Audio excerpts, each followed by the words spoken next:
Olá, como estão? Espero que bem. Bem, hoje eu venho trazer um assunto aqui que é sobre o estatuto social. Qual é o estatuto social da filosofia clínica? Antes de qualquer coisa, já muitas pessoas me dizem que eu tenho que dizer isso no início, então eu vou dizer no início, vou deixar para o final, para inscreverem-se no canal, para darem like nos vídeos, comentarem, compartilharem, né, para que o canal possa chegar a mais pessoas, no caso vocês gostem do conteúdo do canal. Muito bem. Para quem me conhece, aqui nos vídeos também já dá para ver que eu sempre trago a filosofia clínica, não somente como filosofia clínica, mas sempre dentro de um horizonte social ou do horizonte das terapias. Filosofia clínica, embora tenha filosofia no nome, ela está no âmbito, no mundo das terapias, não no mundo da filosofia, não no mundo da discussão dos conceitos sobre o ser humano, sobre o que é viver bem. Né? Ela não é uma epistemologia para discussão de conceitos. Ela é uma prática terapêutica, uma metodologia terapêutica, e ela está então no mundo das terapias. Então, sempre quando eu trago alguma coisa sobre filosofia clínica, eu tento trazer, inclusive nos meus livros, dentro do âmbito maior, dentro de um âmbito ou do mundo das terapias, ou no caso hoje, né, uma questão mais sociológica, o estatuto social da filosofia clínica. E para isso eu vou trazer aqui para vocês o sociólogo Pierre Bourdieu, um sociólogo francês que faleceu, se não me engano, em 2002, contemporâneo de nossa época, um cara que vale a pena ler em vários aspectos da sociologia que ele traz.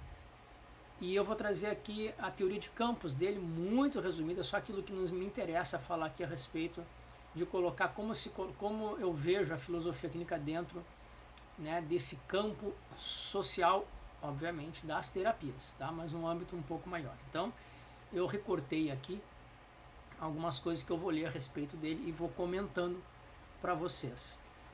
Importante dizer que eu fiz esse recorte da teoria dos campos do Pierre de Bourdieu dentro de um livro que vale a pena ler também, muito interessante, que eu comprei no Kindle, um e-book, edição do e-book, que é da Denise Maria de Oliveira Lima, Diálogo entre a Sociologia e a Psicanálise, o Indivíduo e o Sujeito. É um livro muito interessante, trazendo também essa questão sociológica da psicanálise, e muitas coisas que ela traz ali, não só do Pierre de Bourdieu, do Rouanet e outros, do Boas e outros sociólogos, que servem para uma leitura também a respeito da filosofia clínica. Tá? E é a partir desse livro que eu vou trazer o que o Bourdieu, né, traz a respeito, de forma muito resumida, como falei, só aquilo que interessa, sobre a teoria dos campos, para tentar compreender um pouco o estatuto social, a posição social da filosofia clínica dentro do mundo das terapias. Então vamos pegar aqui então o que eu trouxe do Bourdieu.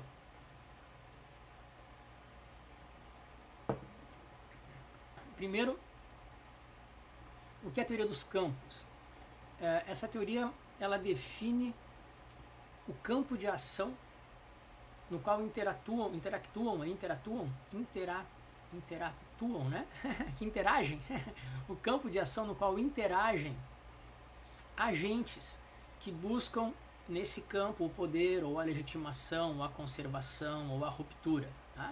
Então é um campo de ação no qual interagem agentes que buscam ou o poder, ou a legitimação, ou a conservação, ou a ruptura, ou a independência, ok? E aqui então vamos ao que traz aqui Bourdieu, os recortes sobre isso.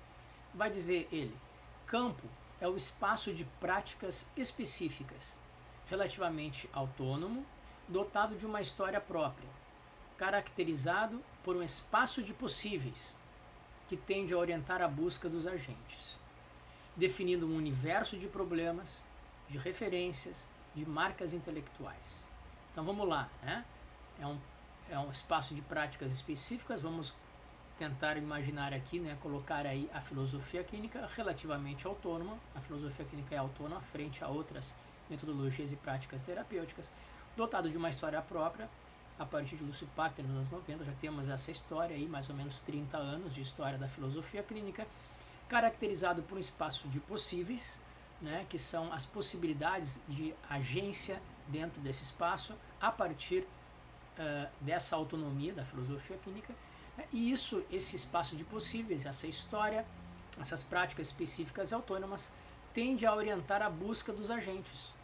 A gente já sabe que existe alguma coisa e pessoas que estão relacionadas a esse espaço, a esse campo, estão buscando aí coisas relativas à filosofia clínica. A partir disso, definindo um universo de problemas, de questões, de referências, de marcas intelectuais. Fundamentalmente aí as marcas intelectuais a partir de Lúcio Pachter e de Hélio Strasburger. São os dois grandes pilares, né, da filosofia clínica como história e como processos, né, de práticas específicas e que fizeram a história e fazem a história da filosofia clínica. Fundamentalmente Pachter, o criador, o sistematizador do método, e junto com ele logo em seguida o Hélio Strasburger, divulgando a filosofia clínica para todo o país, né? Ficaram 17 anos juntos, trabalhando juntos no Instituto Pachter, como diretor também o Hélio. Então ele faz parte dessa história e também é uma referência, é uma marca intelectual também, né? Então isso é todo um sistema de coordenadas relacionadas umas com as outras que é preciso ter em mente para se entrar no jogo. Entrar no jogo é manejar esses sistemas de coordenadas. Então já temos aí, quando a gente fala em jogo, é sempre bom lembrar que a gente está falando de regras, né? A gente fala no jogo econômico, no jogo político, no jogo do amor, no jogo da vida. A gente está implicitamente falando de algumas regras que podem variar de acordo com a perspectiva do jogo, mas estamos falando de regras. Então aqui também ele fala em jogo. Para entrar no jogo é manejar esse sistema de coordenadas. Essas coordenadas são algumas regras, algumas práticas que já estão relativamente assentadas e que marcam esse espaço. Então, seguindo, o processo de autonomização de um campo, processo de libertação progressiva de demandas provindas de outros campos e de instâncias de legitimação externas, sucede-se por 4 transformações principais, que é o que eu vou falar agora, tá? Então tem um processo de autonomização, que foi quando Lúcio Pachter criou a filosofia clínica, diferenciando da psicanálise, da psiquiatria, da psicologia. Esse processo de libertação, claro que obviamente que a filosofia clínica conversa com a história das terapias. Ela não nasce do nada, não tem geração espontânea, surgiu do nada. Ela tem uma história, ela tem um contexto que é onde ela pôde, digamos assim, surgir. Graças a essa história, graças aos anos de psicanálise, psicologia, psiquiatria, é que nasce a filosofia. Então, ela tem uma libertação progressiva dessas demandas, dessa influência, dessas instâncias que já estão legitimadas. E que, em função disso, também é que se apoia para nascer a filosofia clínica. Então, ela não nasce do nada, ela nasce dentro de um campo já legitimado, externo a ela. Tá? E como é que se dá essas transformações, né, esse processo de autonomia de um campo que a gente está falando da filosofia clínica? Ele vai dizer aqui, o processo de autonomização do campo da produção intelectual. Esse é o primeiro. Né? Então tem que ter uma produção intelectual. A gente fala até hoje que esse é um ponto fraco da filosofia clínica. Falta muito que escrever sobre filosofia clínica, falta muito livro, muito artigo, muita revista. A produção intelectual da filosofia clínica existe, né? Tá aí, mas por ser nova, há muito o que fazer nesse campo. Né? Mas é um processo de autonomização, é o campo da produção intelectual. E aí diz aqui Bourdieu que se dá através da constituição de uma categoria socialmente distinta de intelectuais autônomos. Aí vamos ver aí os livros escritos pelo Lúcio, não só livros hoje, né? Vamos pegar vídeos, vamos pegar artigos, vamos pegar todas as formas de produção e reprodução intelectual, né? Os livros do Hélio e tudo mais, os livros do Miguel Ângelo Caruso, os meus livretos ali na Amazon, sim, os blogs, os sites. Então tem uma produção intelectual, né? Distinta, né? De um grupo de pessoas que escrevem sobre esse campo. E isso vem provido de interesse e tendências dos seus predecessores, obviamente, que eu escrevo graças ao Hélio, o Hélio escreve graças ao Lúcio. Então isso está ligado de alguma forma, né? Que eles fornecem um ponto de partida ou um ponto de ruptura. Então, tendo um próprio campo, pode haver segmento dessa produção intelectual, como pode haver também rupturas, que é o que dá nascimento a outras linhas, outras formas, perspectivas da própria filosofia clínica, quais nós já temos hoje no Brasil. Linhas diferentes de filosofia clínica. A de Lúcio Pachter hoje é diferente da do Hélio Strasburger, da Casa Filosofia Clínica hoje. Né? Então há aí rupturas. Essa produção intelectual, ao mesmo tempo que confirma, que passa adiante, também produz rupturas, mas continua sendo a filosofia clínica dentro deste campo. E cada vez mais tendentes a libertar sua produção de qualquer dependência social, seja das censuras morais, seja dos controles acadêmicos e das demandas políticas. Ou seja, está se autonomizando. Né? A nossa produção intelectual dentro da filosofia clínica ela é independente de outras instâncias de legitimação externas, independente ainda hoje, e para mim que continue assim, de qualquer conselho ou processo judiciário, ou judiciário não, mas administrativo, tipo conselhos que queiram cercar a produção e dizer como se tem que fazer a produção da filosofia clínica ou a sua prática. Nós estamos ainda, né, dentro dessa libertação, né, de produção, que tem um campo que é a filosofia clínica, mas não estamos aí tendo que nos, como se diz, não temos que nos dar uma resposta, estar ligados a uma demanda administrativa, jurídica, ética, de tipo de conselhos ou tipo de associações que queiram cercar de como se faz e como se pensa a filosofia clínica. Ainda somos autônomos, inclusive, nesse sentido, dentro do próprio campo, né? O que quer dizer que lutam para produzir as suas próprias normas de produção e os critérios de avaliação de seus produtos. Ou seja, quem produz e quem avalia a nossa própria produção somos nós mesmos, a nossa própria categoria de filosofia clínica. Outra forma de autonomia, de processo de autonomia, é a multiplicação das instâncias de difusão. Né? Então, não só, como tinha no início, o curso no Instituto Pachter, um livro só do Lúcio Pachter e os seus cadernos escritos sobre as aulas. A multiplicação das instâncias de difusão que devem ser investidas de legitimidade própria de cada campo.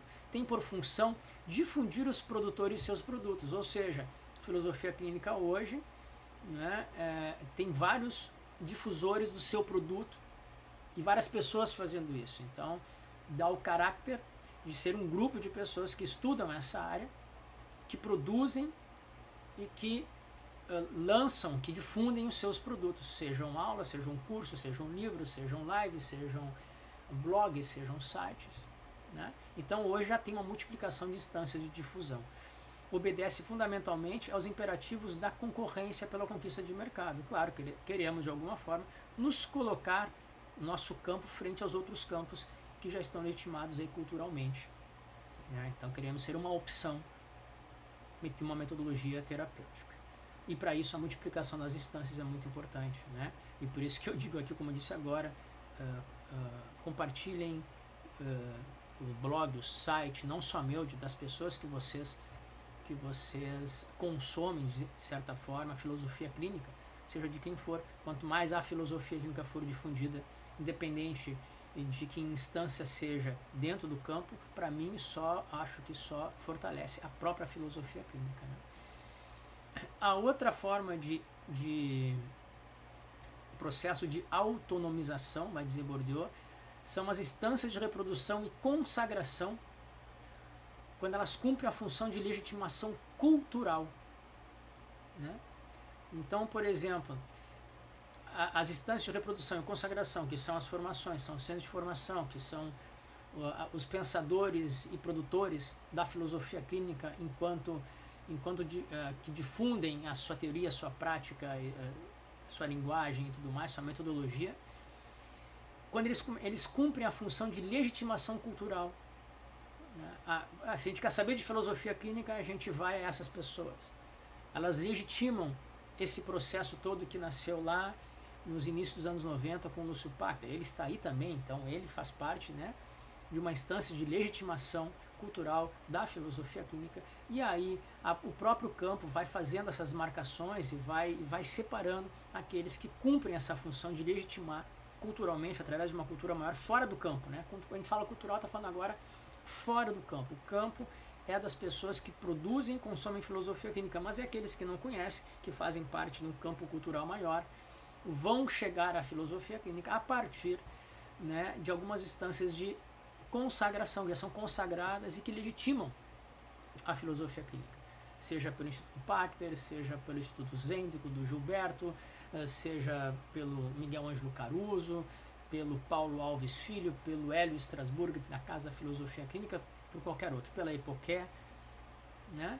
Essas instâncias se constituem pelo sistema de relações entre instituições que tem como especificidade cumprir uma função de conservação e de transmissão seletiva dos bens culturais desse campo. Isso eu falo sempre, nós temos que trabalhar em conjunto, nós somos muito pequenos como campo, somos estimados, temos autonomia, mas somos pequenos porque somos novos. Então, temos que trabalhar com parceria, né? Trabalho com parceria com a Casa da Filosofia Clínica, trabalho em parceria com o Gilberto, do Instituto Zêndigo, trabalho em parceria com o Miguel, com o Paulo.